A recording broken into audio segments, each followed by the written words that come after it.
learning English is something you can do outside of an MBA program. I would always recommend Stanford because that's the best one. Yeah, 300,000 students from China currently attending American universities. In California, a lot of them, they specialize essentially in startups because Silicon Valley is right there. The class sizes in those universities aren't really growing. Most students are still not writing interesting essays.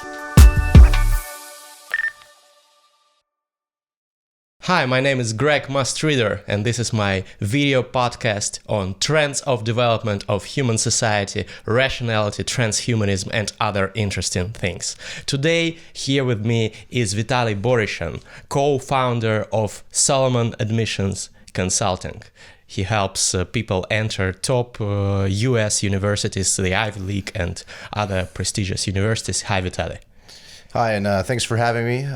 Definitely happy to talk a bit more about applying and getting accepted to top universities in the U.S. So yeah, definitely happy to hear any questions you may have. I sure do have lots of questions. I never thought about this industry as a huge one, but when I researched for the podcast, I found out that it's a really big business, and your company is number one, so you must know a lot about it. But let's start with the obvious question. I know that you used to be a lawyer at some prestigious international law firms, something like Suits, TV series, stuff like that. Similarly to myself, I have a similar biography. What made you change your career path so much that you decided to do this business? Right. I was a corporate attorney for quite a few years, working for top international law firms that are originally from the U.S. I can tell you this: I've wanted to enter the education field for a while. I was personally helping quite a number of students over the years in terms of applying to top universities, and basically at some point I decided that I was going to start doing this on a full-time basis. And the reason for that was that I saw that there was a growing need for that. I could tell you, this industry really did not exist 20, 25 years ago.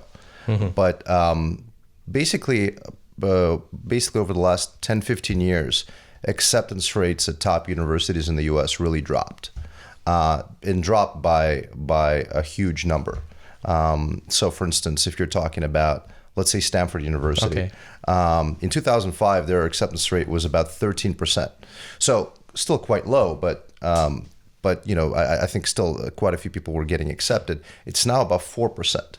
Is this because many more people apply? A lot more people are applying. It's a lot easier to apply. Obviously, the population in the U.S. is growing, and also there's a growing number of students from abroad, especially from China and India, that are applying as well. And so it's just become a lot tougher to get in. And another reason for that is the class sizes in those universities aren't really growing because these universities are competing with each other to be ranked number one or number five or whatever it is. And in order for that to happen, they need to have low acceptance rates. They need to look exclusive, basically. And that's why it's become such an industry, the college admission consulting. And again, when I guess delved into it a bit more, I decided that I was gonna move over and do it full time. What's the main trick of getting into such universities? What is the most difficult thing that you prepare people for? So there's not really one trick. I could say the most important thing is not to wait till the last minute. The thing is that a lot of these universities are looking for students who can really commit themselves to, for instance, one field, one educational field, from even ninth grade. Having high test scores, having high grades, that's the bare minimum of what you need to get into those top universities.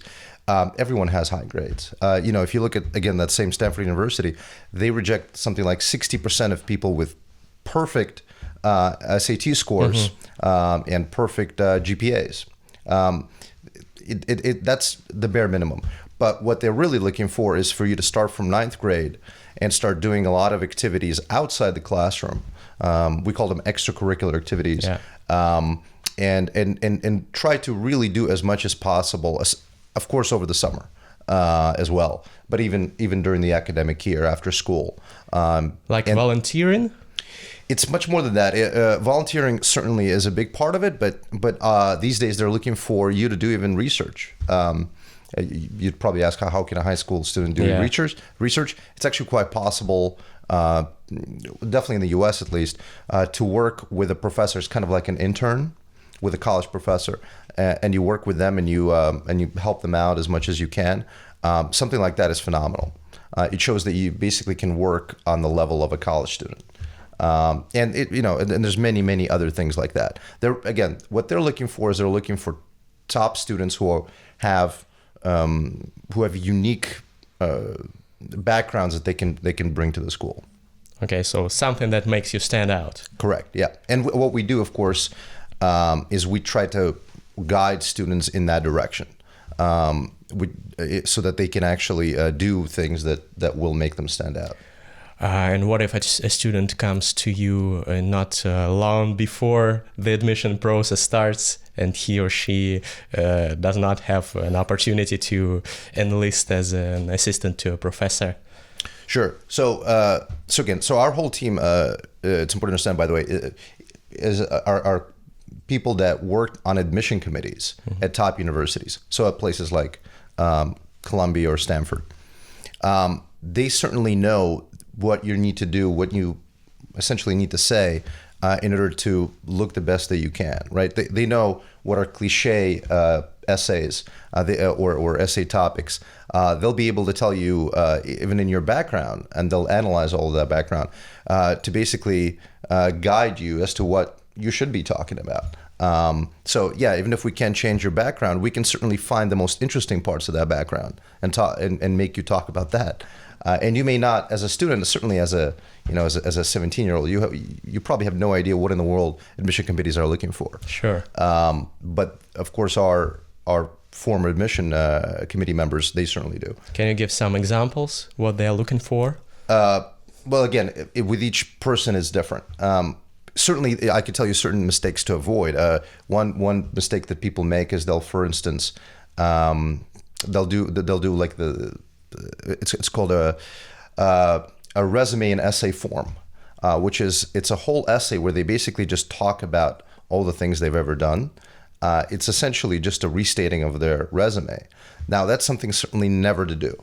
There's also the classic athlete's essay, which is that great story about that one shot that somehow changed your life and made you understand everything in the world. Those are cliche topics that should be avoided at all costs. What should you talk about? Best to talk about maybe an anecdote from some activity that you were doing that actually had some big impact on you. That's something that certainly people want to hear. And in general, people on those admission committees, they want to be entertained by the essay. So in that, the U.S. Admissions process is very different than for some other countries. All of those committees, they'll have about 15 minutes to look at your file. So, if it's just a really boring, uninteresting essay, it's going to hurt you. So you have to be master of storytelling. Absolutely. So I mean, and trust me, if you want to read some amazing essays, there's a book. I think it's called Harvard's 50 Best Admission Essays, and it's about the most essentially irrelevant things, but they're written brilliantly in a very interesting way, and they say something about the student, and that's gotten people into a place like Harvard. We'll give a link to this book in the description of the video for those who want to read it. So what else? Essays, being an exceptional person. What else is required? Yeah, so I think you want to show intellectual vitality. So you definitely want to show that you're very interested in the field that you want to pursue, and in that, it's also very important to guide the student to understand that, because again, one other major misconception is that students think that they should do 10 different things and 10 different activities, that is not going to help you. You should be more focused. Absolutely. Yeah. What they're looking for specialists in a certain field, and then they'll judge whether or not you fit within that field. And of course, again, if you're interested, let's say in whatever it may be, let's say business, you want to be doing activities from that, and you want to compare yourself to other students that are also applying and talking about that. That's what they're looking for in that. And one major thing that we do is we call it strategic positioning. So we help you figure out essentially what field to go into, what field to talk about, where your strengths lie, so that you can actually be able to get in, so that you don't look like a kind of a jack of all trades, master of none. Can you please describe how students from China, for example, or India that you are working with, how they differ from US clients of yours? Sure. So with China, for instance, there's about, I think, 300,000 students from China currently attending American universities. I mean, it's a huge number. From India, it's also a very large number, but I think it's more like around 100,000. U.S. admission committees definitely understand that definitely in terms of extracurricular activities, it's much more difficult for these students to do them, because that is just not as common. For instance, some of our students in the U.S. will start nonprofit organizations to help in various fields. That's something very difficult to do in China or in India. So they're going to be, admission committees are certainly going to be much more forgiving of that. Of that thing, but in general, I think the biggest difference certainly is in that, though, is in explaining to students that from other countries, is that you actually have to do a bunch of things. It's not just grades, and if you think you're a perfect student, there's a million of you. There's really a million of you, and that's sort of the biggest struggle, if you will, is making it very clear. Especially to the parents, because of course the parents never, went to these American universities, so how would they know what to do? Explain to them that even simple things like that, you don't, all of our help is remote. You don't need somebody sitting over the student. This is not like a tutor, like a math tutor. This can be done remotely. Basically explaining a lot of things like that, And the U.S. people are simply much more knowledgeable about this already, and so they're sort of okay with it. But with other countries, it's different. What if there are two students of similar backgrounds with similar grades, both exceptional, and one is from the U.S. And the other is from, let's say, China? Who has more chance? I think that's difficult to say. In general, there's certainly more space for American students at American universities. International students are competing against themselves. American students are competing against American students. Again, that would be difficult to say. Depends on the university. Depends if we on take the top ones like Stanford, right, Harvard. It's going to depend on what exactly those students have done. I think it would be a difficult decision. So, is there some affirmative action towards foreign students or nothing like that? No, there isn't. There isn't. No. Okay. What would you recommend foreign students who are quite exceptional, maybe match your criteria that you described, but who know nothing about the American application process and admission process? I would recommend just first start reading about it, finding out more. Certainly, they would, some of the first things they need to do is they need to take the TOEFL or the IELTS, which are the language tests, to show your proficiency in English. It's also obviously getting great grades, and as I said before, to start preparing for this very early. Ninth grade is should really be when students start preparing for it. They can certainly look at college admission consulting companies that can guide them as to what other activities to do. I mean, I can tell you, with us, quite a few students come to us even earlier than ninth grade, if you could believe it, seventh or eighth grade. So it's really kind of an arms race. Students are trying to be better earlier, so that they can show. Their parents mostly, I think. Right, I'm sure that's a big part of it as well. Yeah. So, okay, and if we speak about let's speak about some recent scandal that I heard about. I think some high-ranked officials bribed for their kids their way into top universities. Have you heard about this huge media? Yeah, of course. Yeah, it was a big scandal.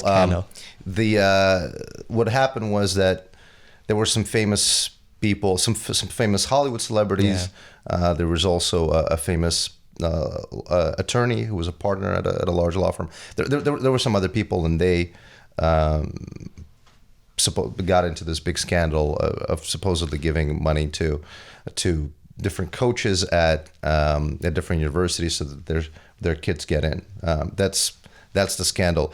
Yeah, it was certainly a very big deal in the U.S. A lot of people talked about it because it was actually what was alleged is that it was actually direct bribes, which is highly uncommon in the U.S. Yeah. And the fact that they were able to get away with it for so long, I think, was also very surprising to people, and that it was such famous people. But yeah, typically it is highly unusual, and I could tell you that we don't see these things every day. Maybe we just don't know about it. It's actually a lot more complicated. That's just why they went through a coach, supposedly, is because these decisions are made by admission committees. So you kind of have to, bribe quite a few people, and all these people are,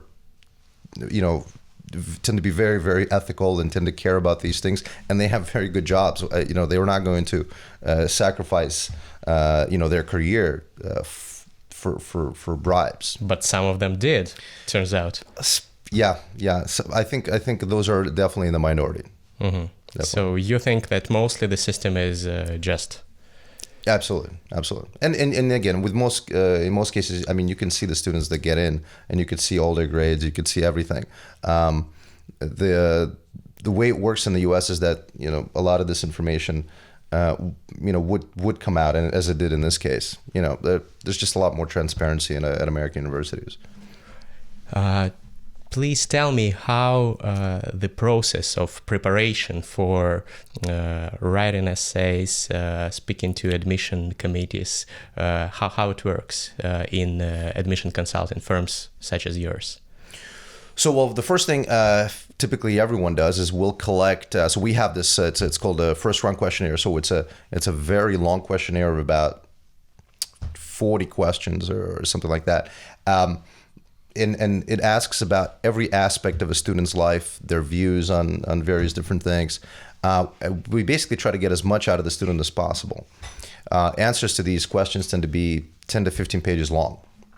And students provide us all of these answers, and then our consultants will go through this and mine for stuff that will be actually very, very interesting to talk about in the essays, and that will help them understand into which field the student would have an advantage in going. So that would be the first step. After that, they would start talking to the consultant. The consultant would share with them various strategies that he would recommend or she would recommend. They would start going over essay topics. They would start going over, this is, of course, if a student is already applying right now. If a student is much younger, then they would go over strategies, not of essays or essay topics, but really what activities to engage in, really write out a whole plan for the next few years, and just and then get the student onto this plan to start applying themselves to these various activities, and then sort of go from there. Of course, those students, when they'll get to application time, they'll get into the essays, they'll get into writing them, we'll get into helping them write them. We'll also have a whole team of editors who will help them in terms of improving the style of the essay as much as possible. But But the most important thing, honestly, is the content, and it's knowing what to talk about, and that's what these consultants would do, is help them with that. For example, having a beautiful moving story in your essay, something like the book that you mentioned. Right, absolutely. That would be great, and again, we'll try to guide the students in those things. Don't experts that read those essays react negatively to such storytelling, which may already seem cliche for them? It's still not cliche. Not cliche. No, they still want to hear the interesting story, and that's what's interesting, because I think most students are still not writing interesting essays. They're approaching the essay from a point of view of high school, right? In high school in the U.S., students write, very, very dry essays. It's sort of regurgitating what the teacher told you. Mm-hmm. There's not a lot of originality. There's not a lot of sort of interesting intros or anything like that. The essay has to be more like, if you look at any New York Times article, for instance, or Washington Post, they'll start. Every article will start this way. They will start with sort of a personal anecdote about a certain individual, to make it more personal, more interesting, and then they'll go into the actual topic content of why this issue is relevant. That's how an essay is supposed to be written, and yet that's not how people write essays in high school. And so no, that they're still looking for that. And again, I would still say, I think according to a poll, I think it was about 25% of students applying use a college admission consultant. It's still not a majority. It's a large minority, but it's still not a majority. So the majority of essays are not great. Okay. What about secondary higher education for example, foreign students who already have a bachelor's or a master's degree and want to enroll in an American university? Are there any specific recommendations for them? Sure. So we actually have we have also one of the best practices in terms of medical school admission consulting, and then also helping students get into MBA programs. Mm-hmm. Those tend to be the most popular.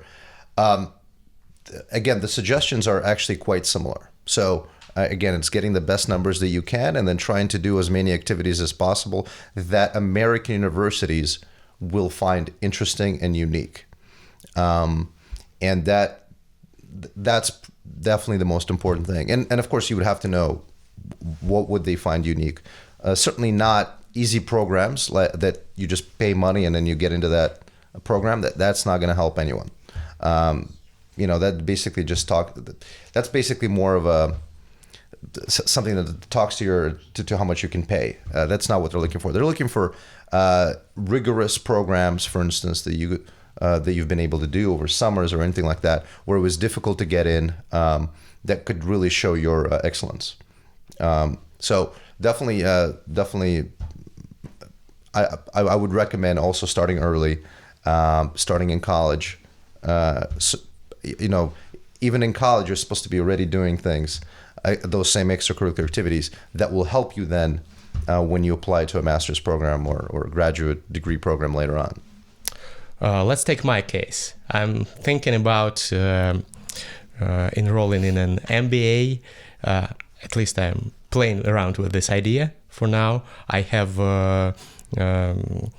education at some top universities in Russia, but it's not business education. I'm an international lawyer by my education, similarly to yourself. And I have quite a unique experience in that I am the most popular blogger in Russia on topics such as rationality, transhumanism, etc., etc. And now I am starting my English media business, English blogs and podcasts and stuff. I think that this may be interesting background for American universities. What else would I highlight in my application for an American MBA program? Yeah, I think. I think that's something great that you would emphasize and that you would want to talk about how you want to continue doing that, and the most important question they're gonna ask is, why do you need the MBA if you're already doing it? And you need a good answer to that question, because and plus you're going to an MBA in the U.S. Let's say. Right. I mean, are you trying to move to the U.S.? Right.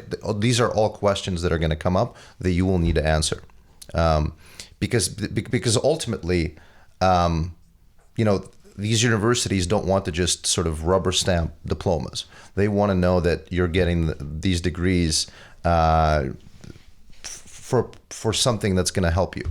That's actually going to help you. Well, I can answer honestly. For me, it's the chance to network in the US, to grow my blogs there, to get more connections with people with whom I might produce some content, for example, and to improve my American English, stuff like that. Does all this sound okay, sufficient, or not as much? I think you'd need more content there. Such as? Because again, networking is something you can do outside of an MBA program. Learning English is something you can do outside of an MBA program. So it needs to be business skills, of course. Aside from that, and I didn't mention that's that. the question, I think, right? It's figuring out what exactly in terms of business skills that you need, and that this school will be able to give you. And again, I can't answer that for you because I don't know, your skills, and I don't know what exactly you're looking for. And that would also depend on the exact MBA school. Of course, yeah. So yeah, you're absolutely right. Again, each school has its own specialties. So obviously, if you're talking about schools that are in California, a lot of them, they specialize essentially in startups because Silicon Valley is right there. While the ones, in New York, for instance, they tend to specialize in finance because, of course, that's Wall Street. So California is something that interests me more. Right. So then, you would have to talk more about that and how that would be useful. I am a founder of a couple of startups, so yeah, that's applicable to me. Absolutely. All right, and which MBA would you recommend in California? Your personal personal one? No, I would always recommend Stanford because that's the best one. Yeah, but Stanford tends to be the top school for almost everything these days. It's the top school, even though it's not a member of the Ivy League.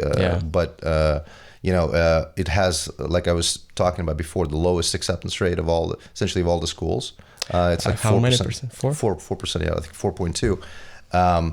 And for MBA, it's the toughest. It is essentially now the best universities in the U.S. But again, and obviously, try to optimize your application as much as possible. I mean, I can tell you that our students that get in to Stanford and schools like that. By the way, the acceptance rate for our students that apply to Stanford for undergraduate is about 33%. Impressive. So it's quite a bit higher. And of course, they're good students, of course, but all students that apply to Stanford are good students. We just try to optimize their application as much as possible. Now, again, in terms of looking at who gets into those programs now, it's people who can show a lot of experience, a lot of very relevant experience, and that stand out. Another question that is, I think, important for many foreign students who want to enroll in the U.S. universities.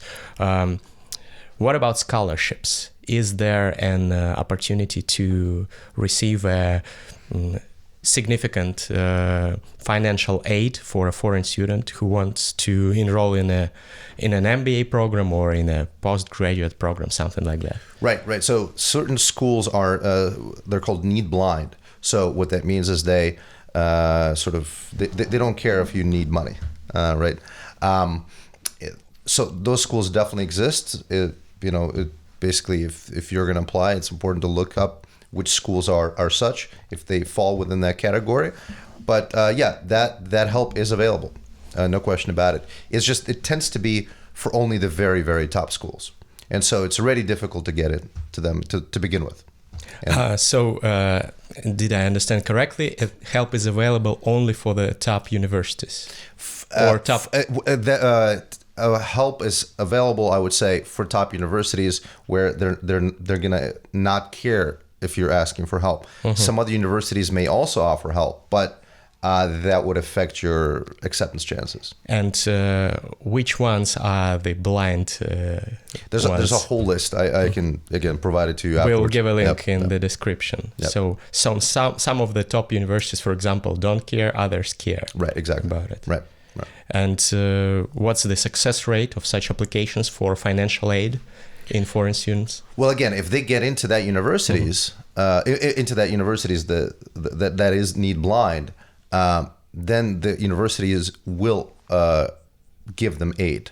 So 100%. If they already get in, if they're need blind, right? Exactly. I see. Tell me some interesting anecdote from your work. You must have lots of them. So many, right? I guess I would say this is that I think the biggest surprise to me, and I went to pretty good universities. I went to University of California, Berkeley, which is in California. Then I went to Georgetown Law, which is in Washington D.C. And I knew quite a few people, but I was honestly surprised at how much more competitive students are these days than they were when I was applying. And we've seen all types of students, that are coming to us. That, for instance, there was a student who wrote a textbook on cybersecurity while in high school. This textbook is now used in a few different colleges to teach cybersecurity. Wow, that's a high school student, right? That's who students are competing with. I mean, essentially the geniuses of this generation.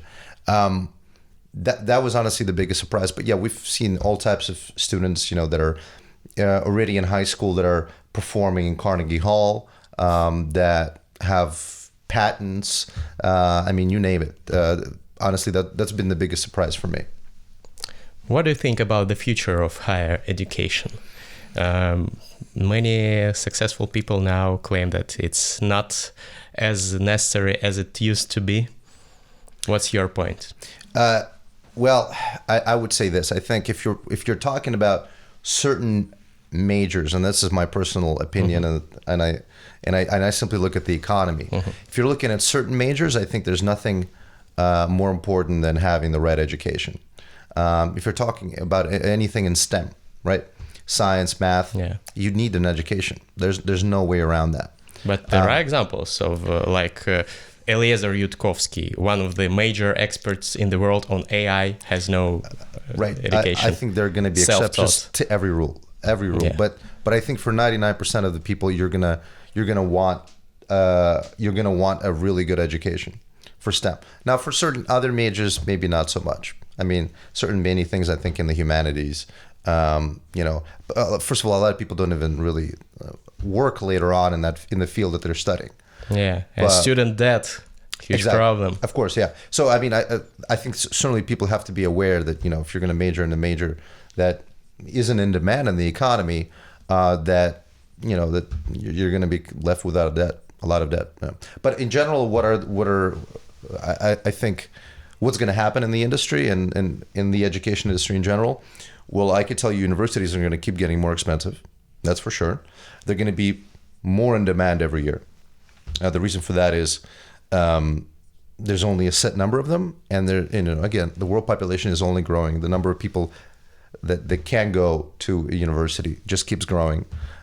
Getting a diploma again from a top American university, even if you don't live in the U.S., is still going to help you in whatever other country you live. So that's not going to change. I think in the near future, certainly not in the next, 50 years. And so it would only make sense that it's going to become tougher and tougher to get in. So last question. If you could give one advice to aspiring students who want to enter US top universities, what would this advice be? Start early. Again, I can't emphasize that enough. Start preparing early. Start finding out what you need to do in order to get in now. Do not wait until tomorrow. It's gonna only hurt your chances if you wait till the last minute. So, definitely start early. This has been Greg Mustreader and Vitaly Borishan. Thank you for watching, hit the subscribe button, and see you next week.